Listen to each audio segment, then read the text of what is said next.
Good morning and welcome, ladies and gentlemen, to this very special segment of Air Mix episode number 3.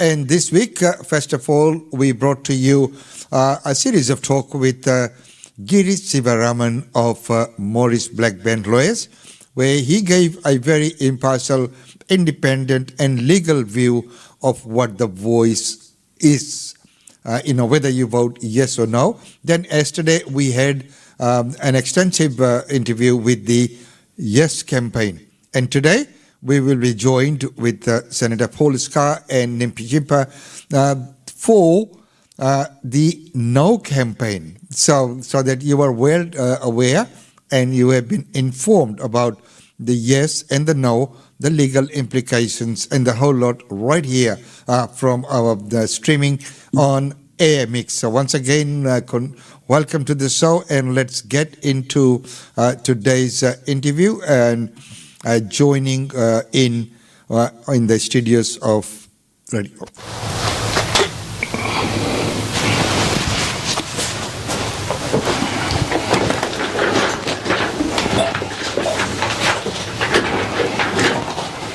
Just give us a couple of seconds to settle in, and we'll get right into the interview.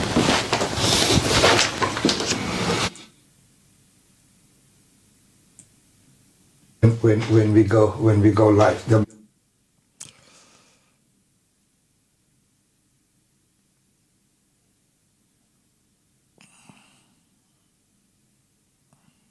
Mine as well. Okay, excellent. If that's all okay? Yeah, of course. More the better. Yeah. Okay. All good, ready to go. So for today it will be short intro. Okay. Yeah.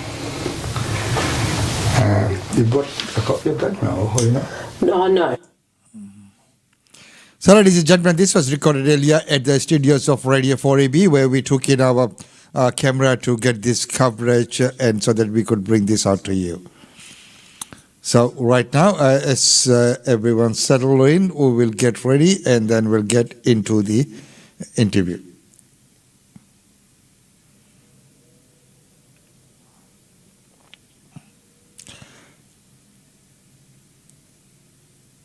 Once again, welcome to this show, and today we're going to be talking about something very important, some important event that's taking place in Australia with, you are getting a chance to say whatever you would like to say, but there are always difference of opinions, and there's always a case of why yes, why no. So today in the show we have with us Senator Jacinta Nimpi Jimpa Price, and also joining us is Senator Paul Scar, a very close friend of our community. So it is wonderful to have you here, and the Minister is the Minister for Indigenous Australians, Shadow Cabinet Minister and the Chair of No Case for Coalition. Welcome to the show, Senator. Thank you for having me, Umesh. Thank you, Umesh. Great to be with you again. And it's wonderful to have your commentary. So, Senator, being the chair of the No Case for Coalition, it must be very, very challenging and very time-consuming as well, as we are all very tight with times, and things need to be done on time. So how are you keeping up with the development? Number one, the challenge, and number two, devoting that time. It is, you're right, it is very time-consuming and very challenging at times, but and Australia, of course, is a vast country, so I have been doing what I can to get around the country as much as possible, and I think really focusing, on those states that our campaign believes that are going to vote no in this up-and-coming referendum. And so, it's just been dividing my time between Canberra, between the Northern Territory, and between the rest of the country, getting around the place, Feel free to comment.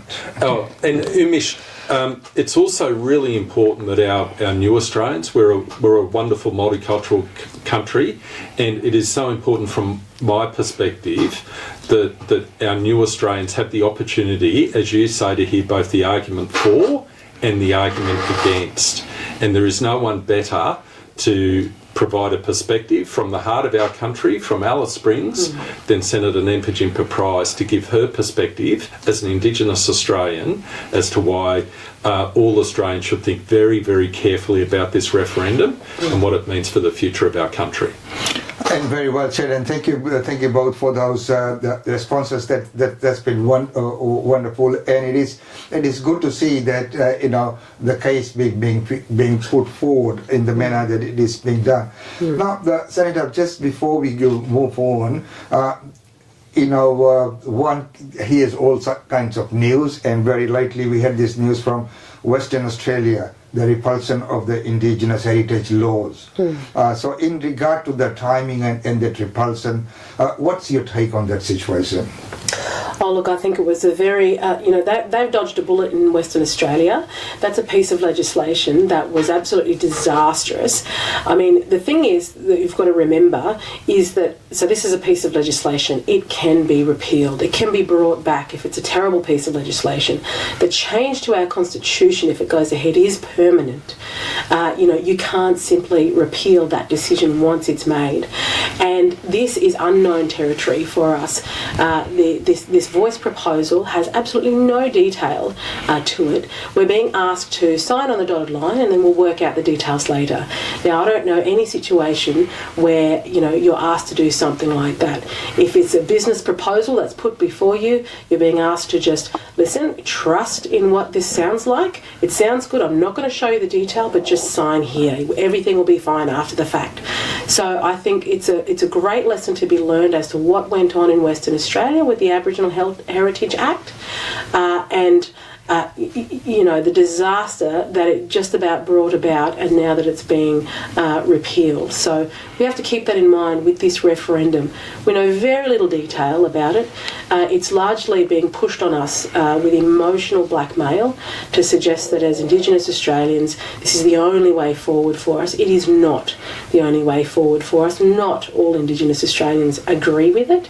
And I would urge everybody to get as much information on it as possible. And Umesh, that issue which Jacinta raises about the lack of detail is so important. We don't know how people would be chosen to serve on this voice. We don't know if they'd be directly elected or they'd be selected.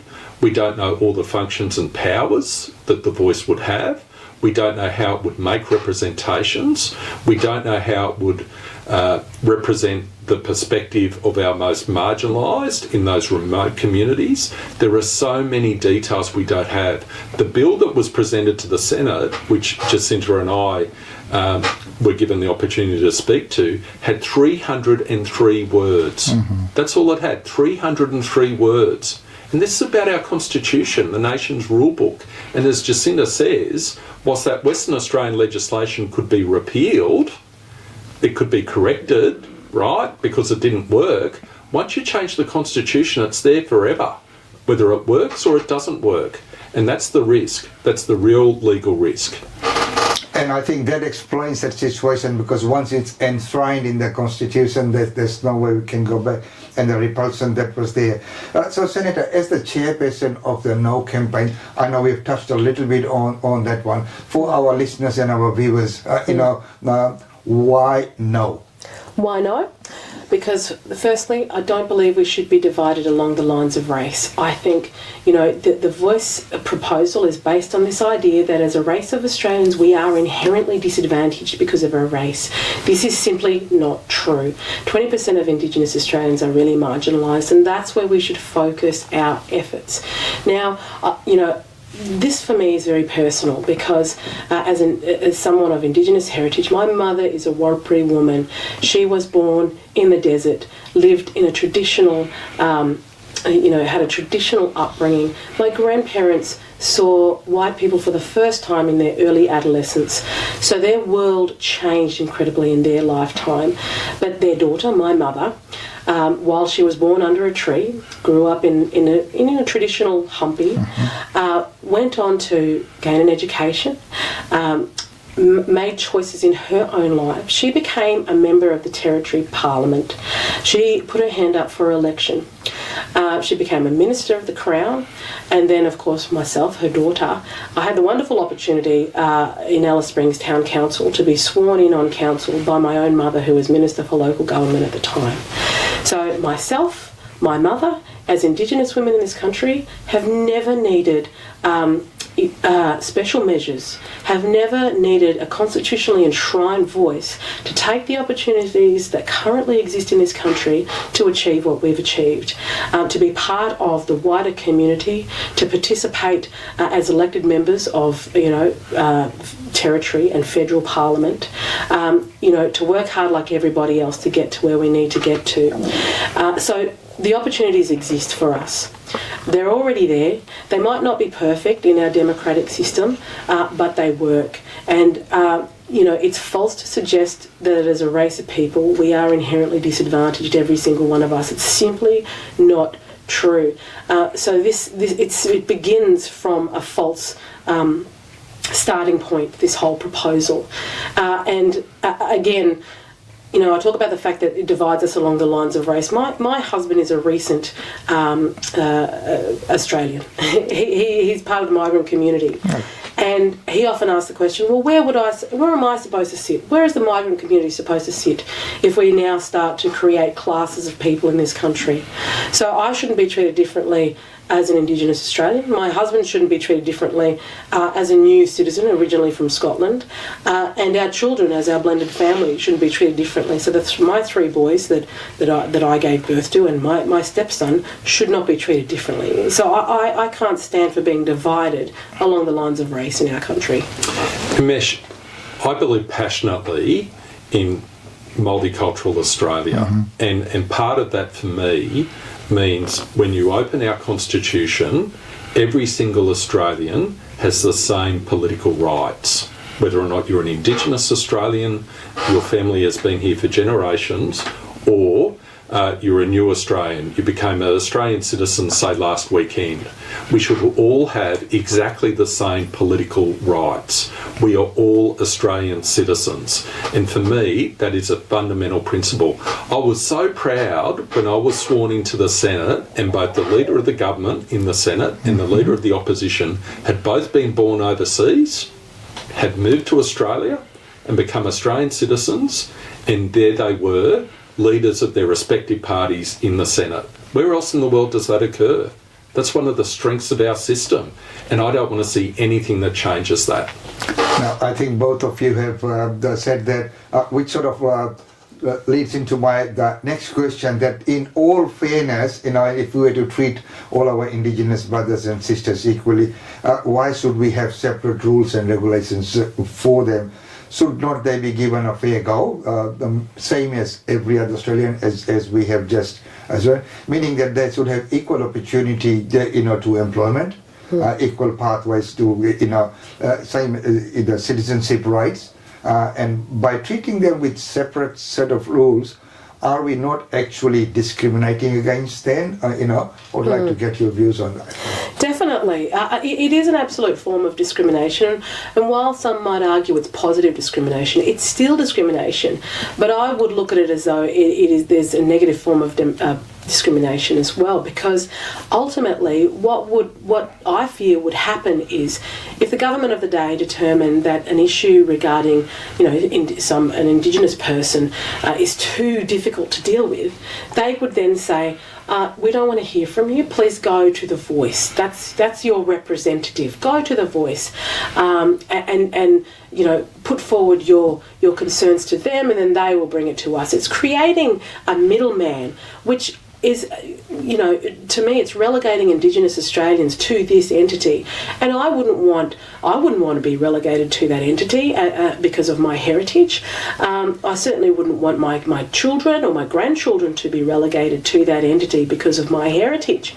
I would expect that, as has been put to me by Indigenous community members, Jacinta, you are our representative in federal parliament.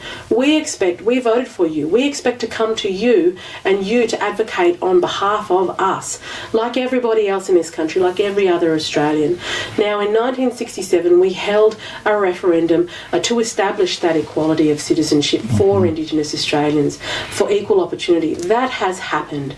We want to maintain equality. So, effectively, myself and Paul and our colleagues are fighting for equality to maintain that. So we don't set up a new class system in our country where Indigenous Australians are being treated separately to everybody else. And so that migrants also feel like, well, this constitution belongs to you as well, because it belongs to every single Australian in this country, and we should all be treated equal in this way.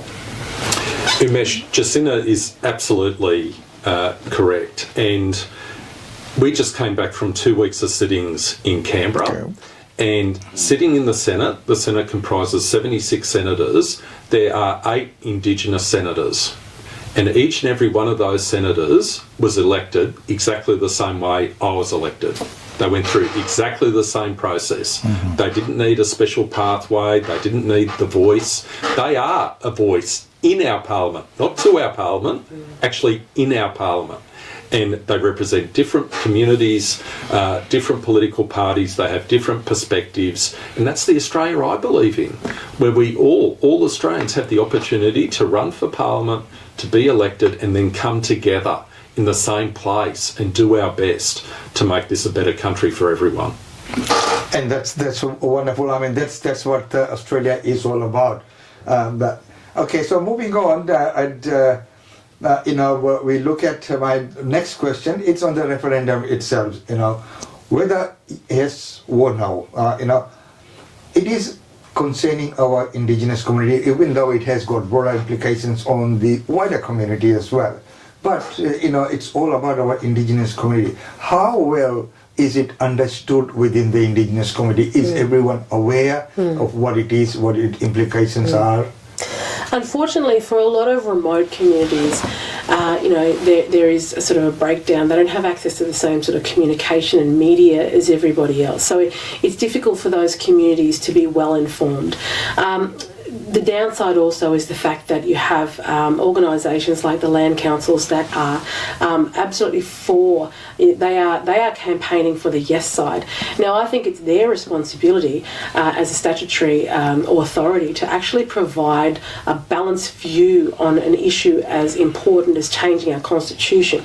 So they should be providing information on the yes and the no. Unfortunately, in those communities, they're not. They're just pushing the yes side. And one of the reasons why I put my hand up to be elected to Parliament was to ensure, to be a voice for those people in those remote communities, because they are often exploited because of their vulnerabilities.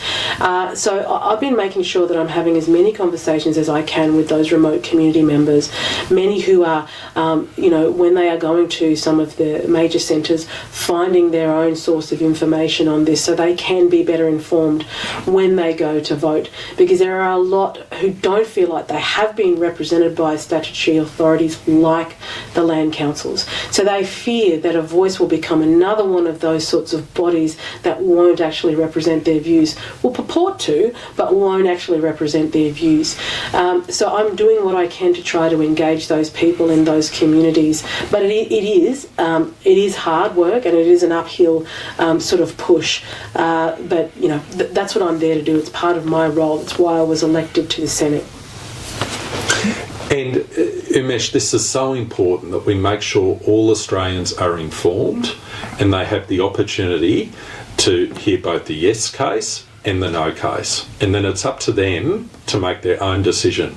This referendum will be decided not by politicians, not by big companies, not by celebrities, but everyday Australians. So from my perspective, and one of the reasons why I'm so pleased to be working with Jacinta, is I want to make sure people have got the arguments. They've got the arguments both for and against so that they can make their own decision. And then after this referendum, we need to come together as a country and move forward. And quite rightfully said, that this will give people an opportunity to make that informed decision. So, I strongly believe in that as well, that, both sides should be presented and then let the people decide. But for them to make the decision, they need to have the correct information. That, as you mentioned, that is, whichever way they choose, that's quite personal. That's up to them. But they should know all the facts. That's right. All the facts and figures. That's it. Okay. So in conclusion, look. This is going to be a referendum, and if a yes campaign, and if we get through, and if who knows what people will vote for, where we will go. If there is an yes vote, would it disadvantage or discriminate our Indigenous people? As I said, my fears are, that Indigenous Australians will be relegated to this particular body. There is a Minister for Indigenous Australians, and I'm the Shadow Minister for Indigenous Australians, and it is our job, it's my job certainly to advocate for Indigenous Australians, marginalised Indigenous Australians. It is the Minister's job to act now on issues that she should be acting on. I've talked about this a lot, but there's a school in Alice Springs called Yiparina School. The students that go to that school come from the town camps and some of the remote communities. They are some of our most marginalised children.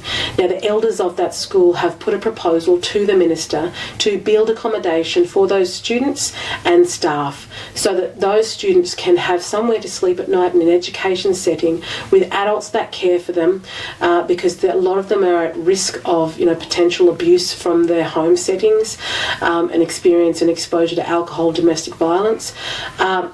That school really needs that accommodation. There are communities that have proposals like that are ready to go, and the Minister should be acting on them right now and not suggesting that we need a constitutionally enshrined voice to Parliament for those proposals and those voices to be legitimately heard. So, I don't believe that this mechanism is going to support our marginalised. It's not supporting them now because everything's been put on hold until this referendum's done, and that to me suggests that this government is absolutely ineffective if they can't act now on some of these really concerning issues. It concerns me if there is a yes vote that does go forward. Myself and of course Paul and our colleagues would absolutely be fighting to make sure that if there, we have to be part of the model and create a model that doesn't discriminate as much as possible, but we are pushing for and encouraging people to vote no for the fact that the Constitution belongs to every single Australian. It belongs to us all. And Umesh, for me, it's that fundamental principle. When you open up our Constitution and you see each of the institutions established under our Constitution, the House of Representatives, the Senate, Executive Government, the High Court, they should be open to full and equal participation by all Australians. There should be no distinction on the basis of ancestry. And that's the Australia I believe in, and I think that's what makes us strong as a country. And my fear is, if this referendum is passed, it will divide Australia, and because it's in the Constitution, if it doesn't work, it can't be changed, it will be permanent, and it's there forever. Okay, so in conclusion, if there's anything you'd like to say? Yeah, look, again, I just... my family is very mixed. my children, my first husband's mother was Mauritian. My stepson is half Scottish. We are a very mixed family. We have mixed heritage: Malay, Indian, French, Creole, Chinese, Mozambique, Irish, Scottish, Welsh, German, English. This is what it means to be Australian. We have one of the most successful multicultural communities in the world, and we pride ourselves on that. So we should not be dividing us along the lines of race within our Constitution. We should not be creating different classes of citizens in our country. We're all Australian, regardless of whether, we've been here, our heritage goes back tens of thousands of years, or from the convict, those of us also, I have convict heritage within me as well, and whether it's those who have come here a couple of months ago. We all belong to this wonderful country, and we need to maintain our Constitution to recognise us all in this way. Absolutely, Umesh, and I think Jacinta summarised it beautifully. Our Constitution works. It provides an opportunity for all Australians to participate on an equal basis in every institution, including our Parliament. We should not change that. Thank you very much. Thank you for being on the show, Jacinta, and of course, Paul. Thank you so much. And Umesh, just in conclusion, best of luck for everyone for India Day Fair on Saturday. So there you are, ladies and gentlemen, and that concluding remark, the Senator Paul Scar was mentioning India Day Fair, which has already happened. So the referendum, and now as the race begins, it's tomorrow, meaning on the 14th of October, a very historic day in Australia's history, when history will be written, as they reckon. So as I mentioned, on AMX, we have shown you first from in the last 3 days. So we had Giri Sivaraman coming in, giving us a independent and legal perspective. Then we heard from the Yes campaign, and today we heard from the No campaign. The decision, realize, is solely yours and yours only. And we are very fortunate that we live in Australia, where everyone has got that equal right to go and exercise the civil rights, the duties. So it is, very good that you have that opportunity. How you use your vote is entirely up to you. We're not saying, you go this way or that way. That's entirely your choice. What we tried to do through AMX, was present both sides of the cases for you to decide, so that you are well informed about that. So I'd like to thank both the Yes campaign and the No campaign for being on the show and sharing this information with the wider community, for everyone, because many people have heard about this referendum that's happening. What is it actually is? They had probably no idea at all. Not many. Some people know in details, some people know a little bit about that, and some people just base their opinion on what they've heard from their circle of influence, their friends. So, this was our attempt to make sure that, people were informed and that they could then make an informed decision. So, ladies and gentlemen, once again, thank you so much for being on the show. Now, coming up next Monday, we have a very, very special guest. As we know, right at this point in time in Brisbane, the City Summit is happening, where we have 100 mayors of many cities who have arrived in Brisbane, and there are delegates attending that City Summit from 130 different cities as well. So as part of that, we have the Mayor of Delhi, Dr. Sheila Roy, who will be talking about the summit and also the trade relation between Australia and India, and the connection of the Indian diaspora on Monday. So at Monday, 10 a.m. on AMX show, we will have Dr. Sheila Roy, the Mayor of Delhi. As we know, the Delhi municipal is now a combined. Before it was on zoned. So now, she is holding that very senior position, being the mayor, rather than mayor, or, before there were about three, different segments. So now one. So it will be wonderful to hear her right on AMX show on Monday. Until that time, it's goodbye from us. It's been wonderful. Have a great weekend. And from next week, we will probably begin our upcoming functions and events segment as well. Ladies and gentlemen, this has been an AMX presentation.